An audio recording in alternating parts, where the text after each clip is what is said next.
Probably interesting to note that the magazine actually takes 5 rounds, not 4.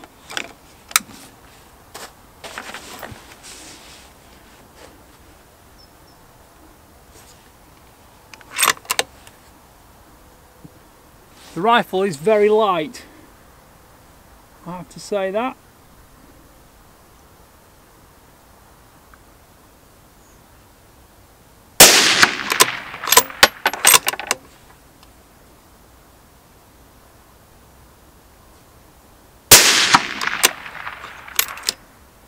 The bolt needs, needs a bit of speed just to ensure ejection, although it is a sprung ejector, it's not a manual one.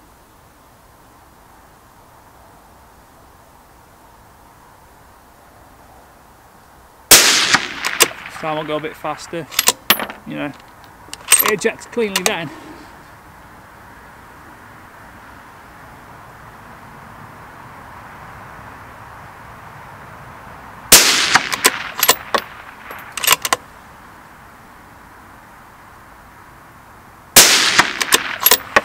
Definitely a rifle that suits more of a sporting role than a target role.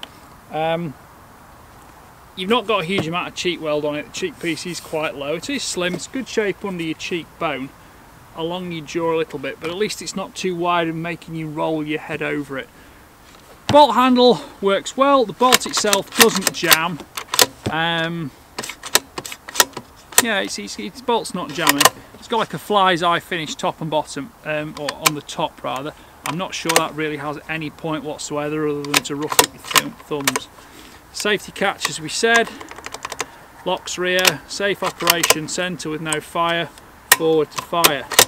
It's a barrel nut. The barrels are button rifled from Savage. As I said, the magazine takes 5, not 4 rounds. There's a Picatinny rail on it. I'm actually going to put a PARD night vision on this and try and use it at night. Accuracy off the first couple of boxes of ammunition looks okay. It's sort of hovering around MOA. I think it would shoot slightly better with a bit more magnification for my benefit, and the sun not in my face would be another benefit. So I'm just going to wait for the sun to go down a little bit, or at least if a cloud might happen to helpfully pass me by. The barrel does free float fully. There's no issues with intermittent contact, and there's plenty to hold on to. So far, yeah, the Savage is it's pleasing. Being a 223, there's very little recoil to worry about. And positional wise, although it's quite short in the length of pull, the Picatinny rail does give you a lot of scope mounting versatility. So you're not going to have the problem with scoping yourself or anything like that, even if it's a little bit on the short side. Accuracy with the match ammo, it's just it's a little bit lower on target, 100 meters, which is neither here nor there. It's just down to the barrel harmonics of a 68 versus a 55 grain bullet. Muzzle velocities are hovering around 3,000 feet per second with the 55 soft points, and about 2.7 with the 68 boat tail hollow points. I'll put you some pictures on the video so you'll be able to see what it actually does in the real world.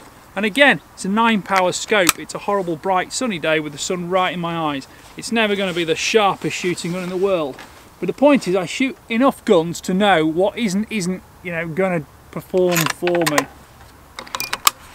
It's always interesting to see if a rifle will load a single round just dropped in the ejection port.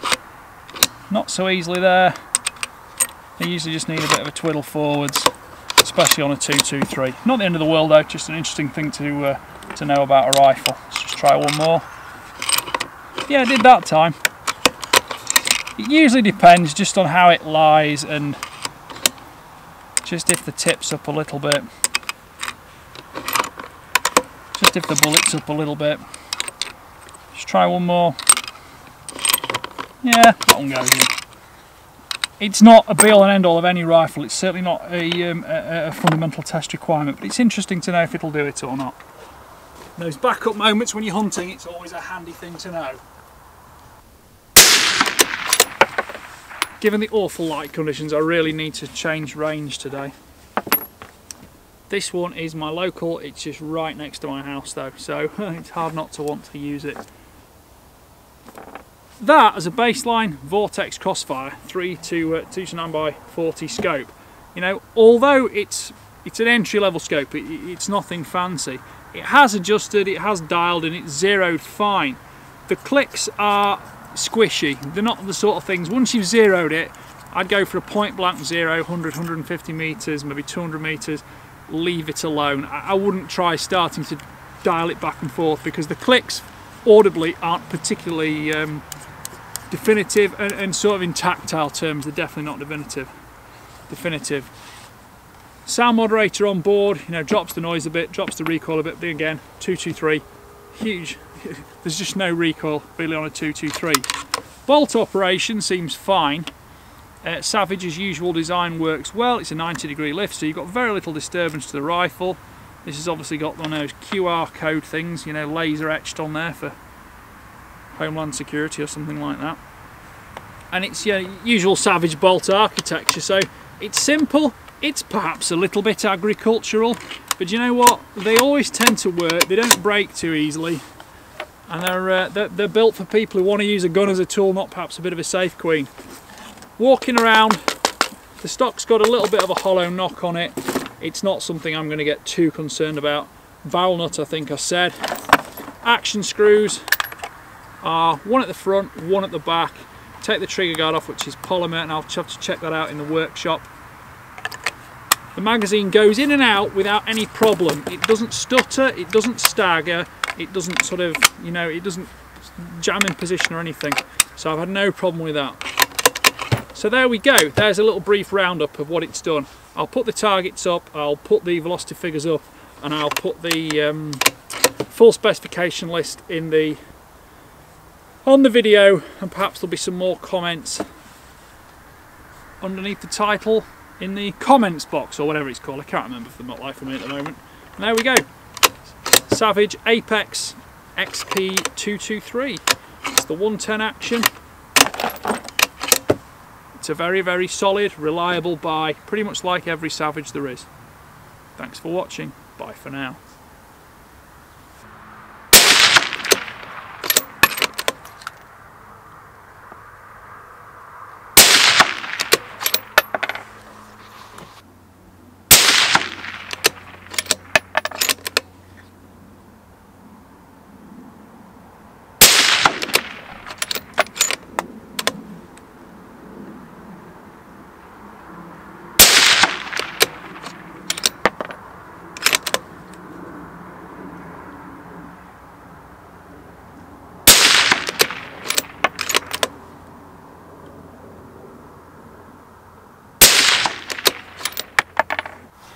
So, this rifle here, I have to remember, it's absolutely box fresh. I've given it a clean through, but not a great deal more.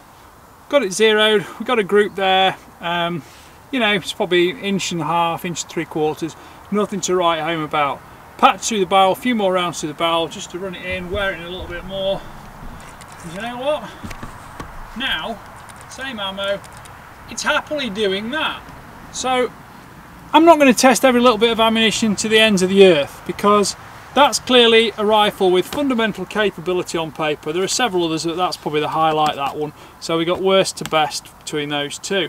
That's sub MOA. I'm shooting today a bit further than 100 metres anyway, so it's even better than MOA. Blah blah, better. And this ammo is, it's 223 rem, 68 grain, boat tail hard point, and that's Hornady ammunition. So you know, just anything that was sent with it, just to try, and it's worked with fine. Okay, when the rifle's yours, you've got the time and the inclination to test everything under the sun. But my main priority now I know we've got fundamental capability from the gun, is I want to set up this PARD 008 on it, because I want to do some foxing with the rifle. I'll be back on the soft point ammunition using that, but of course light conditions are a bit short at this time of year, so I want to get that done before too much longer. So I'll crack on with that now.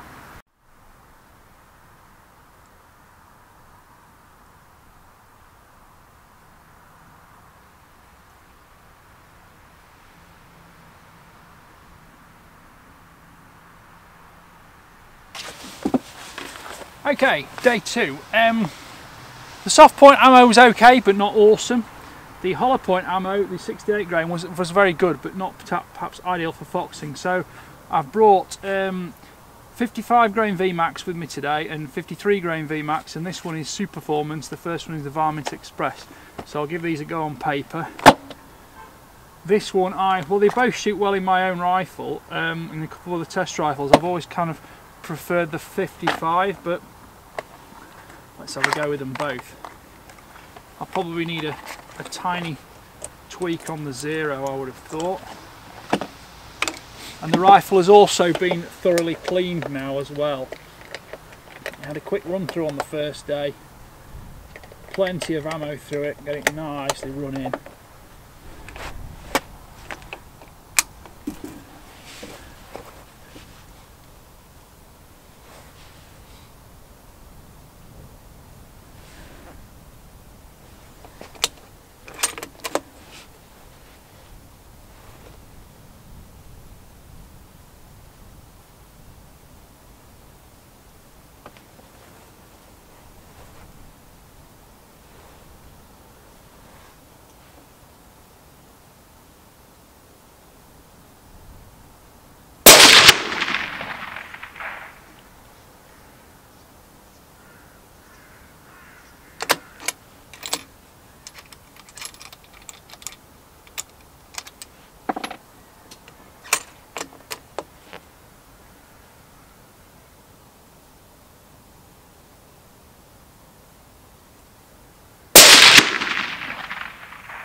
I'm going to call the first shot a fouler anyway, because it was off the clean barrel.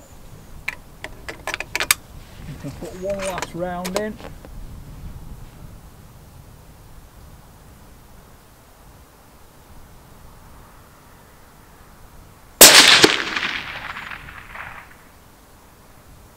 Right, those three all look like they're just in the top of the red spot. Again, it's a night vision scope this. It's not awesome for optical clarity in terms of seeing absolute bullet strike, but I've got a dark hole which is black inside a red spot in low light, so although I think I can see them, I'm not 100% sure, so I'll check those afterwards. But now we're going to do the same thing with the 55. Again, you know, most shooters don't have access to unlimited supplies of ammunition, and you might say, oh, why is he not doing fouling shots, why is he not this, why is he not that, why is he not the other? Well, yes, agreeably, that may be the perfect way to do things, but I like to identify with regular shooters who you can't just, you know, put 30, 50 rounds of ammunition of every type through a target just to shoot one group and say, this is the best ammo in the world. Another little point to know is that this rifle, I'm pretty sure, loads if I give it slow bolt operation, which I think is quite important on a foxing rifle. Nice and quiet to do such a thing.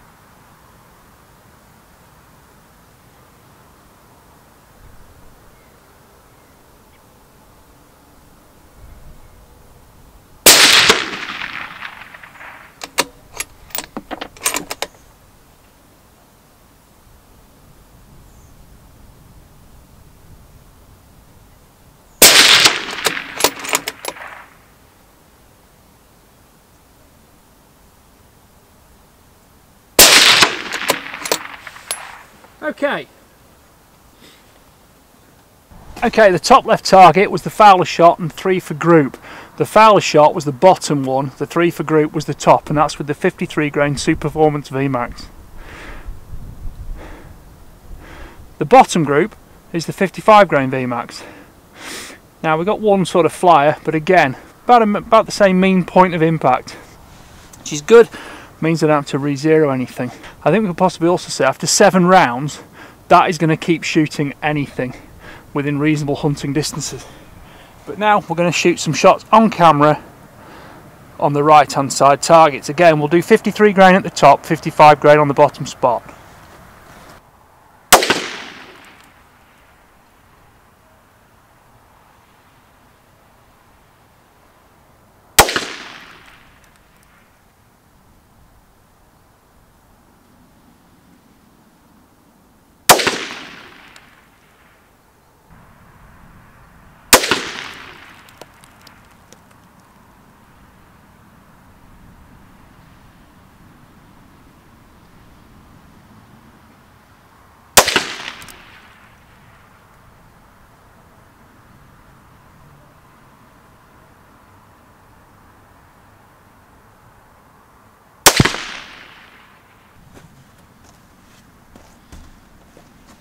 So we're back up to target now.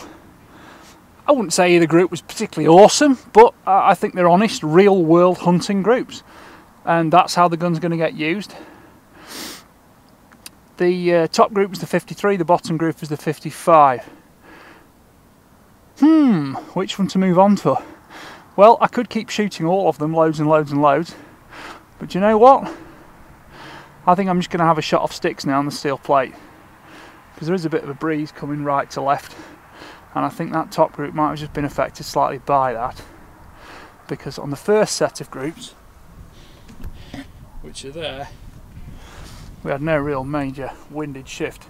Although I suppose you could say the 55s are just resisting it a tiny bit better than the 53s, but there is of course a mean point of aim shift between different projectiles. You may have heard I took a fourth shot after the first group, which was a fowler shot with a different ammo. I shot that into the banking, just for the sake of reality. So let's go back, and we're going to have another shot and see how we get on from the sticks before I take it out foxing, because as I keep saying, you can keep shooting groups forever, but I want to get out with the gun and I don't want to be making a huge amount of noise. The chances are I'm going to be shooting this off sticks anyway, so let's give it a go.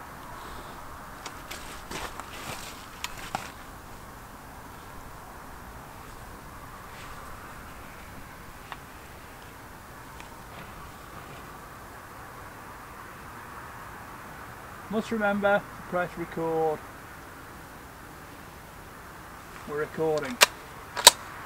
I've gone with a 53 grain. Gone with a 53 grain super performance, purely because I've got more of it.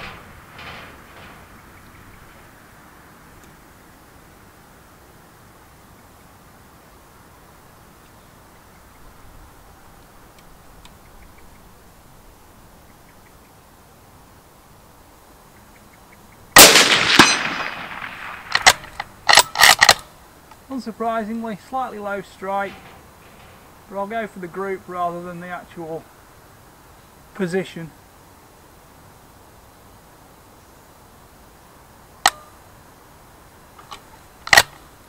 Again, we've had another misfeed there.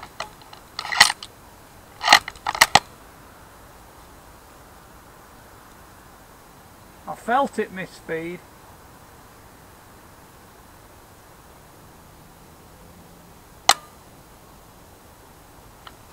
Now,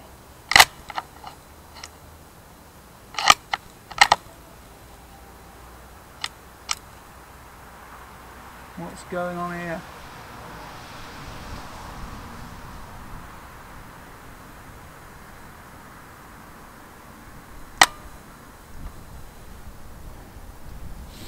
Interesting. We are getting odd trigger actuations now. Now that one's been hit twice and counted down twice.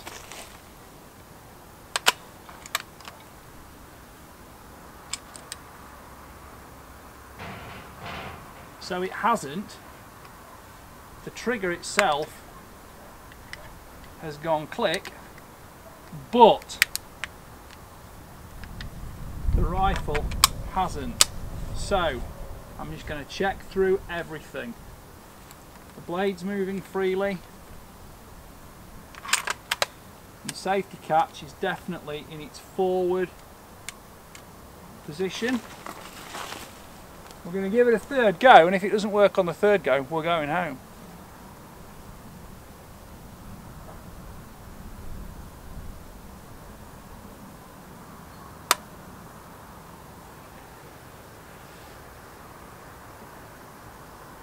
Now this is interesting. My suspicion is the broader width of the trigger blade, bear in mind I'm wearing gloves today, the broader width of the trigger blade means I'm actually on the trigger, not the safety lever. This is something that Savage will do, and it's designed to do, that the trigger itself won't fire the shot. The safety lever must be pressed beforehand. So I'm concentrating on making a good shot. I'm not concentrating on manipulating my normal technique to this trigger. Let's give it another go, and I'm going to pay special attention this time as to whether it will fire or not. And I'm going to put the tip more of my finger rather than the pad in, just to try and alleviate that possible pressure.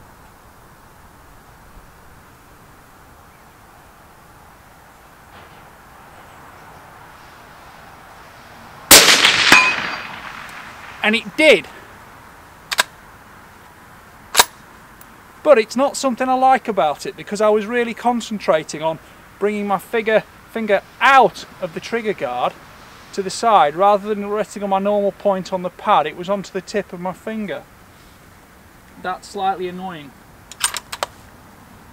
Just goes to show, when you shoot on the sticks rather than the comfort of a bench, it's real world practice, real world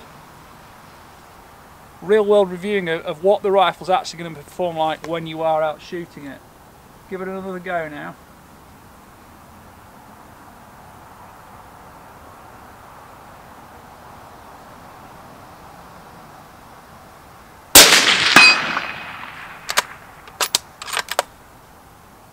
This target, by the way, is 150 metres.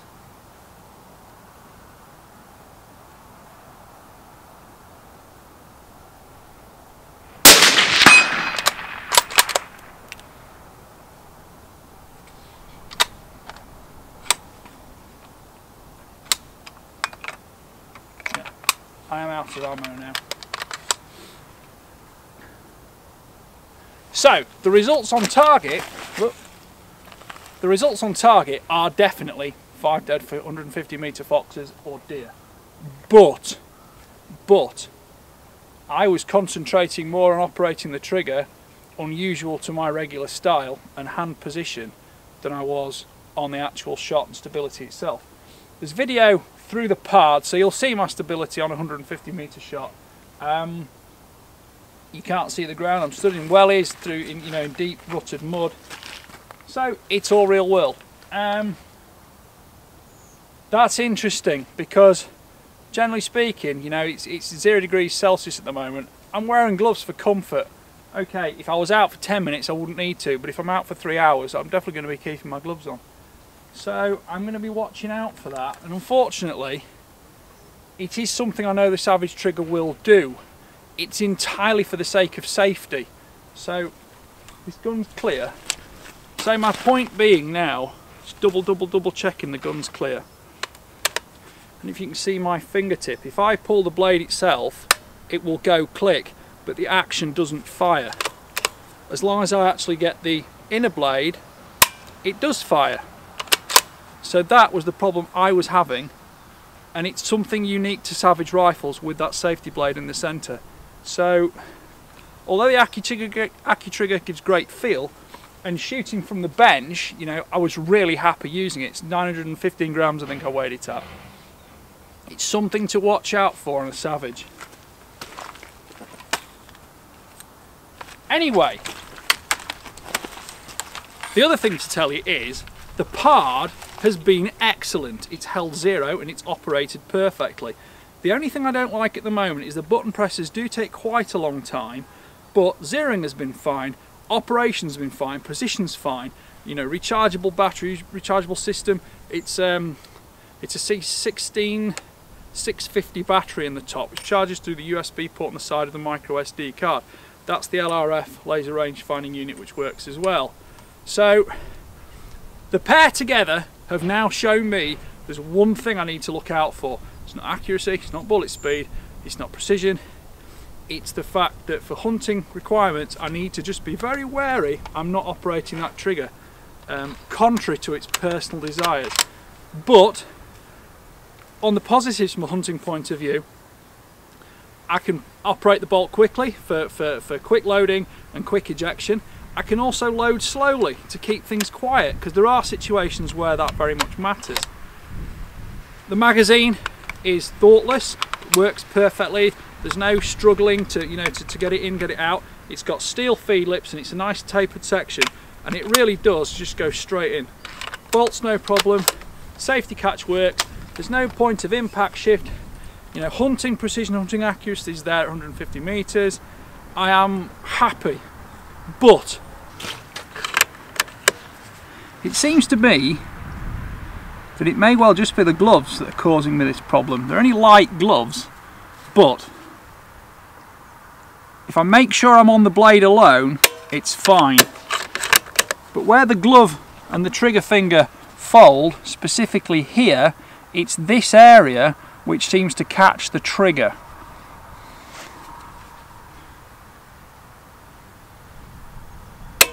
So it's important to be deliberate with it and make sure your trigger finger is on the very, very pad and the glove isn't touching it.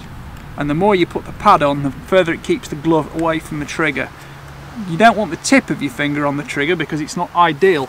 But of course, a lot of that combines from the fact that the grip and the reach to the trigger blade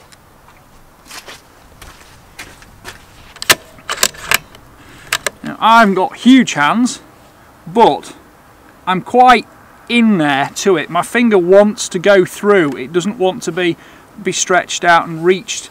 You know, if my hand was further back, my finger would be more reached onto the blade. This distance here I often measure on most rifles. It's about 80 to 90 millimeters seems to be about ideal, but I suspect this one's going to be shorter. To give you a bit of scale on it, I'll just put that bullet there, just to give you an idea of scale. That's a 223 round. So yeah, it's one of the downsides of a smaller stock as well. It's only 13.75 inches length of pull, 330 millimeters. So you do tend to ride forward a bit more on it.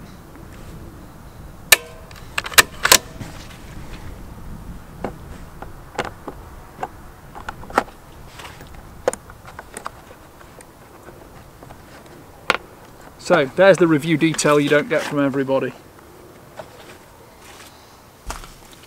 Honest admission of faults, failures in both myself and the ability to compensate, you know, my natural technique for different rifles.